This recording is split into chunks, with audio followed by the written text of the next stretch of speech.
My new film's called Storm in My Heart. It's very unusual. It's two old Hollywood films sort of intertwined, woven together about two movie stars who were born on the same day, Susan Hayward and Lena Horne.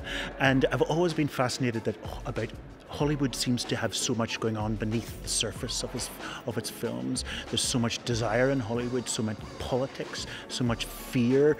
There's a lot of beautiful stuff, dreams, but also racism. And so I've taken two old films to try almost and see if they can comment on each other, if we can look at some of those hidden meanings that there is in old Hollywood.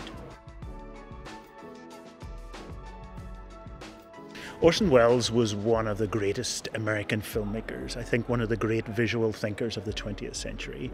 What fascinates me about him and Hollywood is that he got to work in Hollywood. Hollywood was not a place for experimentation, and yet Orson Welles was an experimental artist. So you take all the kind of conventions and the industrial practice of Hollywood and put somebody like Orson Welles in there. Of course, it's going to end in disaster, and it kind of did, but Orson Welles shook up the system. He shook up Hollywood. He created new ways of making cinema, and that's brilliant. You know, I love Hollywood, but I'm very critical of Hollywood.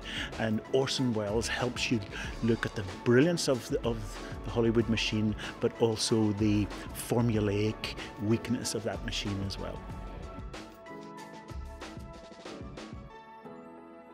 If you look at formulaic old films from Hollywood, or if you look at the cutting edge films, you learn something about American society, about its values, its constant search for the hero or for utopia of a kind of Garden of Eden. This happens again and again in Hollywood cinema. So we can learn something about American society, its belief in the hero, its fear of failure, of tragedy, of death, its fear of aging. You know, look at Hollywood, it's a beauty machine, you know, really.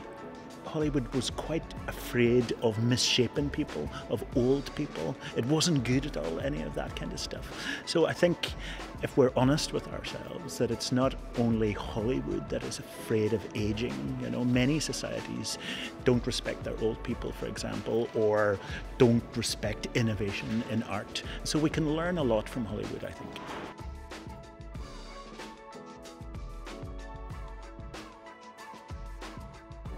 There have never been enough women directors. Men stole the screen, that rectangle that we watch films on. You know, it is not a gendered place, it's not a male space, it's a neutral space, it's an androgynous space, but women have not had access to it enough. However, the women who have made films throughout movie history, and there have been a lot of them, have been brilliant filmmakers.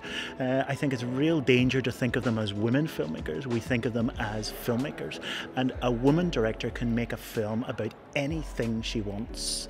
For example, in America, Catherine Bigelow, people say, she makes films like a man, and I say, fuck that. Catherine Bigelow makes films like Catherine Bigelow, and it's crucial that we don't expect women to make films about women or to make films with the female gaze. Women can do what they want with this camera just as men can, and that's the lesson from movie history. It's very hard to generalize about the sort of films that women make. One thing though we do notice throughout movie history is that when you look at films directed by women, there are more female protagonists. There are more female characters at the center of the story, and of course that's great.